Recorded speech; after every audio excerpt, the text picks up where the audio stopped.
이제 말씀 풀어 나눔으로써 하나님의 은혜를 나누도록 하겠습니다. 여러분, 죽음하면 여러분에게 떠오르는 것은 무엇인가요? 뭐가 떠올라요? 죽음. 네.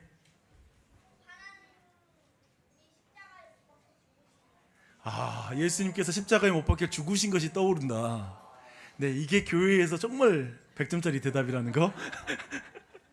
네, 저는 있잖아요. 예수님이 떠오르는 게 아니라 초등학교 때 사별한 고양이가 생각이 납니다. 초등학교 4학년 2학기 때부터 중학교 1학년 2학기 때까지 한 3년 정도 저는 저희 누나와 단둘이서 전라남도 보성군 밀영면 용정리 가마골 제가 태어났던 택자리에서 거기서 지냈어요. 여러분 순간적으로 지금 빨리 시작하니까 정신없죠? 그렇죠? 다른 가족들은 광주로 이렇게 이사 간 상황에서 제가 누나의 학교 때문에 누나랑 같이 머물렀어야 했습니다. 저는 학교를 마치고 하교하고 나서 집으로 돌아올 때면 너무 외로웠습니다. 집에 돌아오면 그 흐르는 적막감 있잖아요. 조용했어요. 대나무가 우리 집 울타리였는데 바람이 불면 사사사사사사 하는 그런 소리가 들리면 무섭기까지 했습니다. 그 당시 저의 최애 프로그램 그 당시 저는 그냥 집에 돌아가면 너무 조용하니까 무조건 4학년 때부터 라디오를 끼고 살았어요. 그때 제 최애 프로그램이 뭐였냐면요, 배철수의 음악 캠프. 네, 그때도 있었습니다. 그래서 그 노래를 들었고, 뭐 TMI지만 그렇죠. 그렇지만 제가 영어 그때는 그 가요는 안 들어, 오직 영어 팝송만 들어 하면서 제가 들었던 기억이 납니다. 그러던 어느 날 제가 너무 외롭게 지내는 것을 안타깝게 보셨던 동네의 다른 이웃 어르신이 저한테 고양이를 선물해 준 거예요. 그래서 이제 그 고양이와 저는 완전히 찐친이 됐습니다. 정말 가깝게 지냈어요. 그러니까 집에 돌아오면 고양이 이름 부르면 고양이가 나와서 나를 맞아주는 거예요. 그러니까 얼마나 사랑스러운지 몰라요. 집에 돌아갈 때 기대감이 생긴 거죠. 돌아갈 맛이 나는 거죠. 그렇게 계절이 지나고 이제 추운 겨울이 되었습니다. 이제 그날은 학교에서 도착해서 이제 우리 고양이의 이름을 불렀죠. 근데 이름 불렀는데 고양이가 안 나오는 거예요. 평소와 다르게. 그래서 대부분 이제 그럴 때면 어디에 누워 있는지 제가 알고 있어요. 뭐냐면 그 당시에 우리 집에 연탄 보일러가 있었는데요. 연탄 보일러 부뚜막 있잖아요. 보시면 보죠. 시멘트를 그 당시에는 따게 해서 연탄 구멍을 만들어서 저렇게 난방을 했는데 부뚜막이 따뜻했거든요. 그러니까 그 따뜻한 곳에 이제 고양이가 자주 누워서 잠을 자던 모습이 있어서 가보니까 누워 있더라고요. 근데 그날은 축 늘어져 있는 거예요. 쭉 늘어져 있었어요. 그러니까 연탄 가까이 가서 보니까요, 연탄가스에 중독이 돼가지고 하얀 거품을 물고 마지막 호흡을 힘겹게 하고 있더라고요. 그래서 그날 제가 너무 큰 충격이었죠. 눈물을 흘리면서 고양이를 산에 묻어줬던 그 기억이 납니다.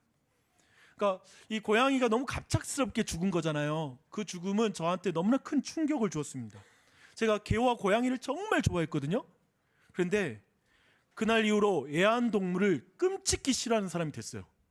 사실은 제가 종종 교우님들 집에 갔다가 애완동물이 달려오면 너무 놀라고 힘들어했어요. 지금 많이 좋아졌거든요. 근데 너무 저는 개인적으로 애완동물을 너무 싫어하게 됐습니다.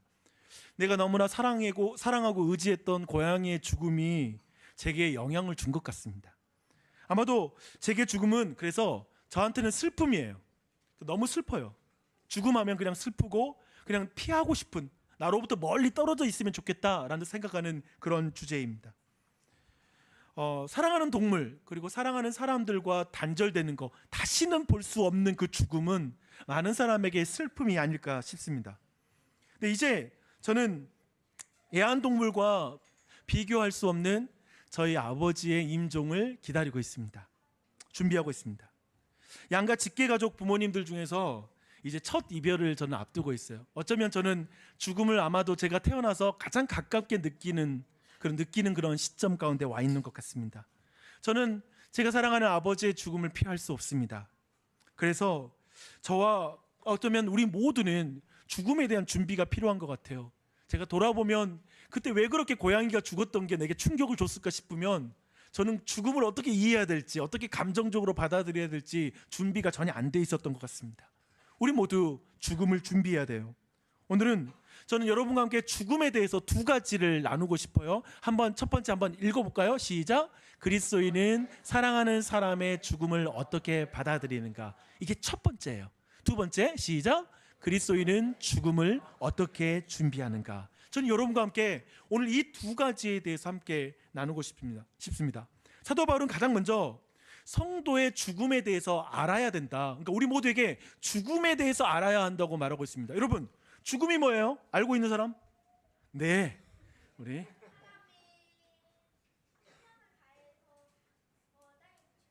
네, 사람이 수명을 다해서 땅에 묻히는 거. 너무 이뻐. 너무 대답을 잘해서 너무 고마워요. 근데 우리 모두 이런 죽음에 대한 이해가 있을 거고요. 여러분 모두 죽음에 대해서 알아야 될 필요가 있습니다. 왜 그런지 13절 말씀에 나오거든요. 함께 말씀이 있습니다. 형제들아, 자는 자들에 관하여는 너희가 알지 못함을 우리가 원하지 아니하노니 이는 소망 없는 다른 이와 같이 슬퍼하지 않게 하려 함이라. 여러분, 죽음을 슬퍼할 때 우리 모두는 슬픔에 대해서 바르게 대처할 수 있어요. 맞아요. 죽으면 너무 슬퍼요. 더군다나 너무나 내가 사랑하는 사람이 죽게 된다면 끔찍해, 정말 상상할 수 없을 정도로 슬플 것 같아요. 근데 그 슬픔을 우리는 죽음을 알 때 바르게 대할 수 있다, 바르는 방식으로 대할 수 있다고 말씀하고 있습니다. 사도 바울은 동료 그리스도인의 죽음으로 지금 너무 슬퍼하고 있는 데살로니가 교회에게 말합니다. 소망 없는 다른 이와 같이 슬퍼하지 마세요. 소망 없는 다른 이와 같이 슬퍼하지 마세요. 여러분, 근데 이 말이 이런 말일까요? 다시 만날 것을 믿고 소망하는 그리스도인들은 죽음 앞에 슬퍼할 수 없어요. 그리고 눈물 흘릴 필요 없어요. 이런 말일까요? 그런 의미가 아닌 것으로 보입니다. 또 한편에 이런 말도 아닌 것 같아요. 한 번 죽으면 다 끝이야. 그냥 마음껏 울어. 마음껏 슬퍼하세요. 그 참고 억누르면 병나요? 그냥 마음껏 울고 그냥 통곡해도 괜찮아요. 지금 사도 바울은 이런 말을 하는 것 같지 않아요. 한번 이 말씀을 한번 정확하게 주목해 보세요. 이 말씀은 뭐냐면 소망 없는 다른 이와 같이 슬퍼하지 마세요 라고 말합니다. 이 말은 이런 말입니다. 당신은 죽으면 다 끝인 것처럼 말하는 사람들처럼 죽음을 대해서는 안 됩니다. 죽으면 다 끝이야 라고 말하는 사람들처럼 죽음을 대하면 안 됩니다. 당신은 다른 방식으로 죽음을 대할 수 있어요. 소망을 품고 슬퍼하세요. 소망 안에서 눈물을 흘리세요. 그쵸? 지금 우리에게 굉장히 거룩한 길을 제시하고 있어요. 세상과 다른 길을 제시하고 있어요. 소망 안에서 슬퍼하세요. 눈물을 흘려도 돼요 라고 말하고 있습니다. 이런 이유가 있어요. 여러분, 데살로니가 교회의 일부는 동료 신자들의 죽음 앞에서 소망이 없는 자처럼 막 울고 있었어요. 소망하는 자처럼 땅을 치면서 막 울고 있습니다. 왜 울고 있을까요? 죽음이 사랑하는 사람들을 분리시키잖아요. 그래서 아마도 여러분은 여러분의 정말 사랑하는 동물이 죽어도 막 울 텐데, 그렇죠? 근데 사랑하는 사람과 분리되는 게 너무 슬픈 것처럼 지금 데살로니가 사람들은 예수님이 오시기 전에 죽은 이들은 예수님과 분리된다라고 생각한 거예요.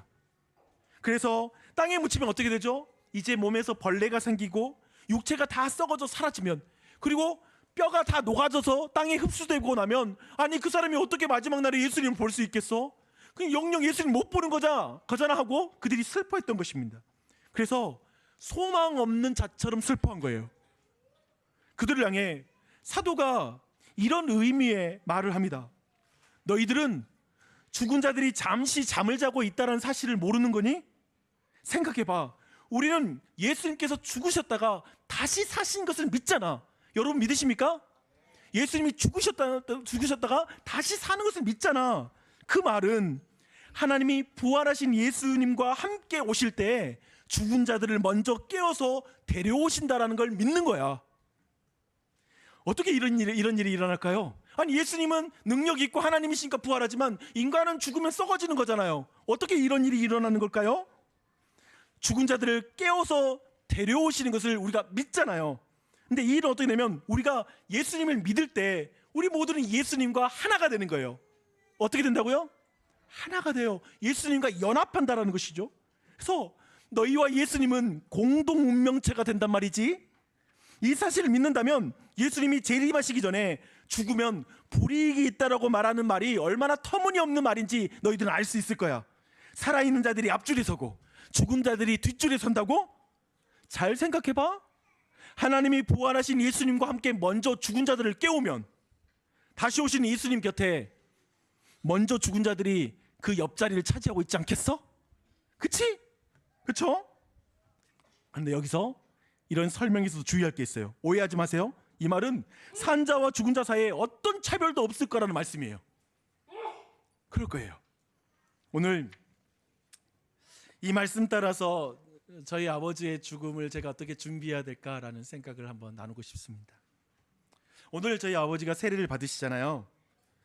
제가 목사 되기 전에 이제 신학대 목사가 되기 위해서 신학대에 갈 때 저희 어머님은 아들의 미래를 위해서 그때부터 교회를 다니기 시작했습니다. 하지만 저희 아버지는 손사래를 쳤어요. 안 간다. 교회 안 가. 아버지는 술 담배를 무척 좋아하셨습니다. 그러다가 제가 결혼을 2006년 6월 6일 날 했는데요. 2006년도 2월 달에 후두암 수술을 하셨어요. 그래서 후두를 제거하셨어요. 그 말은 뭐냐면 말씀을 못 하셨어요. 그 이후로는.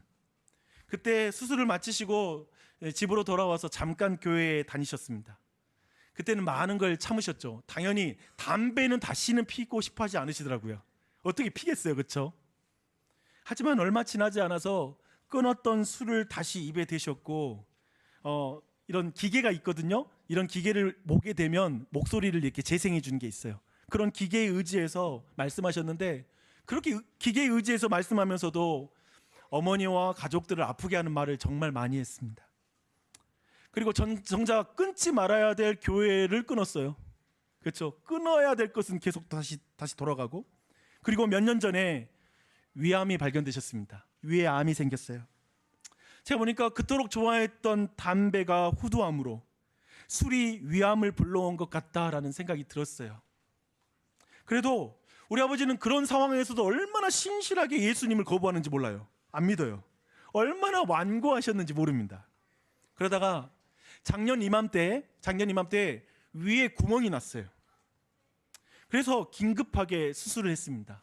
정말 그때 죽음이 가까운 그 순간에 제가 이런 기도를 드렸습니다. 하나님 아버지, 우리 아버지에게 조금만 더 시간 주세요. 제가 요한복음 다 읽어드리고 복음 전할 수 있는 시간만 주세요.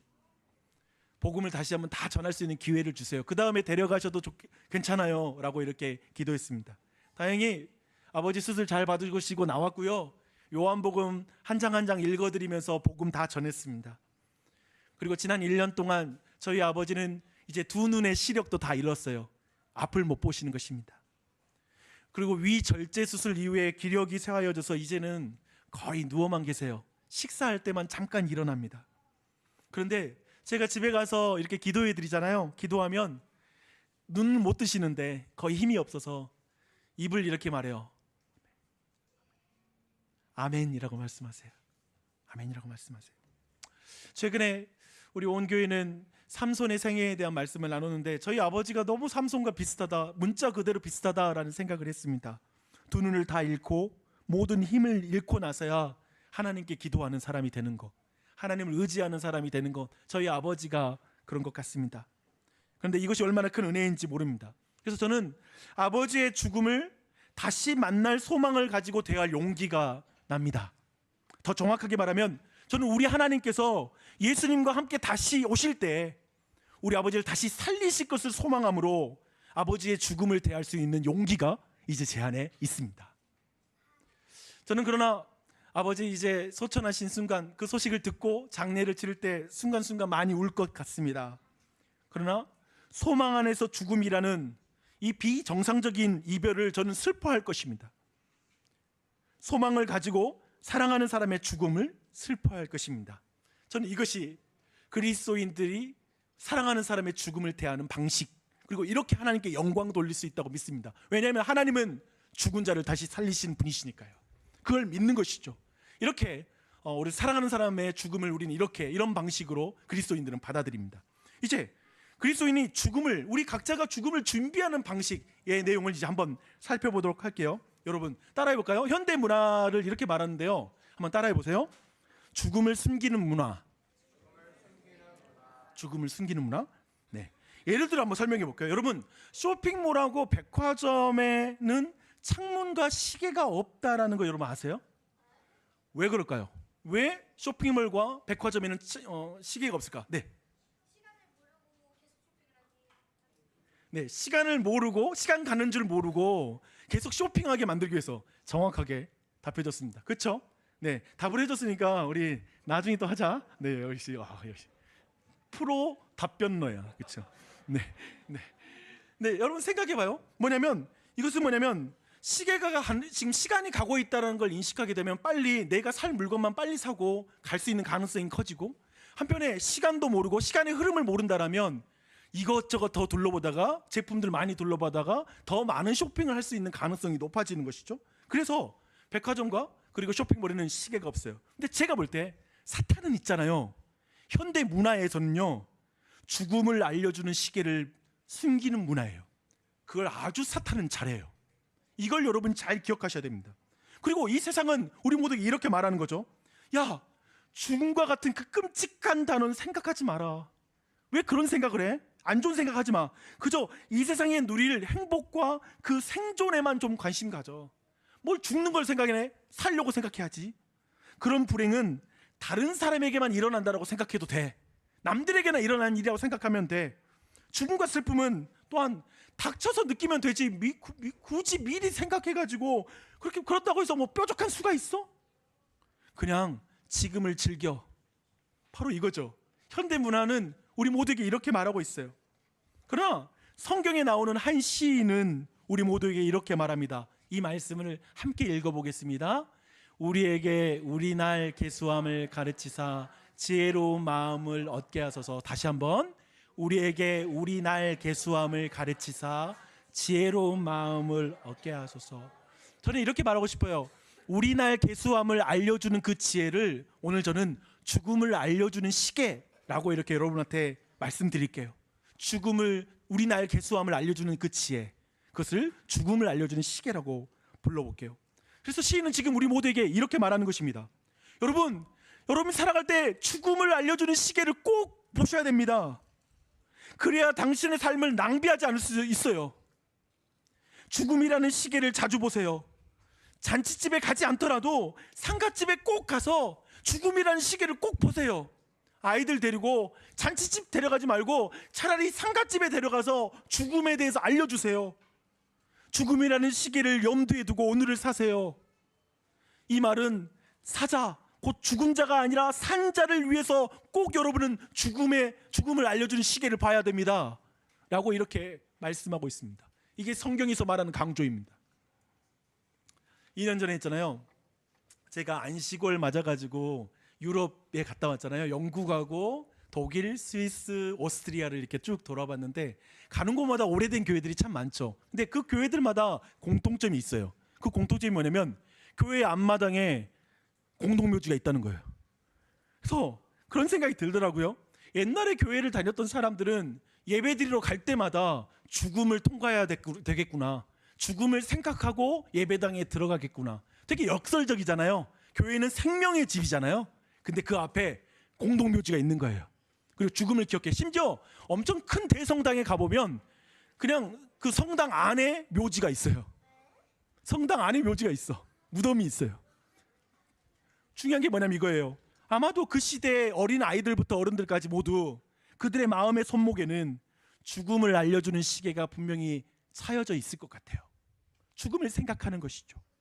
근데 저는 이 죽음을 알려주는 이 시계에 저는 두 가지 기능을 여러분한테 빨리 설명드릴게요. 저는 특별히 여기에 있는 모든 자녀들에게 부모가 선물해야 될 것은 롤렉스가 아니라 죽음을 알려주는 시계라고 생각합니다. 이걸 꼭 기억하십시오. 죽음을 알려주는 시계를 여러분 선물해야 됩니다. 오늘 하나님께서 성령님을 통해서 우리 모두에게 죽음을 알려주는 이 시계를 우리 마음에 주셨으면 좋겠습니다. 받았으면 좋겠습니다. 이 시계는 두 가지 기능이 있습니다. 먼저 이 시계는 우리의 생명이 얼마나 남아있는지를 알려주는 시계가 아니에요. 이 시계는 주의 날, 곧 세상의 종말과 개인의 죽음이 도둑과 같이 갑자기 이른다라는 걸 알려주는 시계예요. 죽음은 도둑과 같이 우리에게 임해요. 여러분, 이런 말이 있어요. 나는 순서는 있으나 가는 순서는 없다. 태어나는 데 순서 있죠? 하지만 죽는 데에는 순서가 없다라는 그런 말이 있습니다. 우리는 도둑과 같이 임하는 죽음의 이 특징을 모두가 두려워합니다. 여러분 어떠세요? 다들 의료기술 때문에 요즘은 제가 볼 때 갑자기 죽는 일이 많지 않아요. 왜냐하면 다들 이제 얼마 남으셨습니다 라고 병원에서 대강 죽음의 날짜를 점쳐주기 때문에 우리 모두는 그런 사람 많지 않아요. 하지만 생각해 보세요. 전쟁터에서 폭탄, 포격을 받고 죽어간 아이들의 사진을 본 적이 있어요. 시청역에 이번에 역주행으로 인해서 너무나 많은 가장들이, 또 너무나 많은 또한 부모들이 정말 너무나 갑작스럽게 죽임을 당했어요. 근데 그런 거 보면 너무나 끔찍해요. 갑작스러운 죽음. 그 갑작스러운 죽음이 우리 모두에게 두려움이에요. 그 도둑과 같이 찾아오는 죽음을 우리 모두 전 국민이 지금 두려워하는 시점이죠. 지난주에 그런 일이 있었으니까 어떻게 그 일이 나에게 갑자기 임하면 어떡하지? 라고 우리 모두가 생각하는 것입니다. 여러분, 죽음과 종말은 도둑처럼 시간을 알려주지 않고 와서 우리가 이 땅에 쌓은 모든 것을 빼앗아 갈 거예요. 왜 성경은 굳이 도둑이라는 표현을 썼을까라는 생각을 해봐요. 도둑처럼 와서 빼앗아 갈 거야. 네가 쌓아놓은 것을. 그런 의미가 있는 것 같습니다. 두 번째, 이 놀라운 시계, 이 죽음을 알려주는 시계의 두 번째 기능은 뭐냐면요, 해산의 고통처럼 죽음은 아무도 피할 수 없다라는 걸 알려주는 시계예요. 여러분, 죽음은 아무도 피할 수 없어요. 마치 아이를 출산할 때 엄마는 반드시 해산의 고통을 느끼게 돼 있잖아요. 피할 수 없잖아요. 물론 특별한 체질이 있는지 모르겠지만 피할 수 없어요. 정상적으로는. 이런 말이 있다고 합니다. 온갖 전쟁과 전염병이 사망자 수를 증가시키는 것은 아니다. 어차피 누구나 한 번은 죽어야 하니 말이다. 그거 아세요? 이번에 뭐 시청역의 사건이든지 코로나로 인해서 빨리 죽든지 사망자 수를 더하는 건 아니에요. 모두가 언젠가는 죽으니까. 그 말이에요. 여러분, 모든 사람은 죽음을 맞습니다.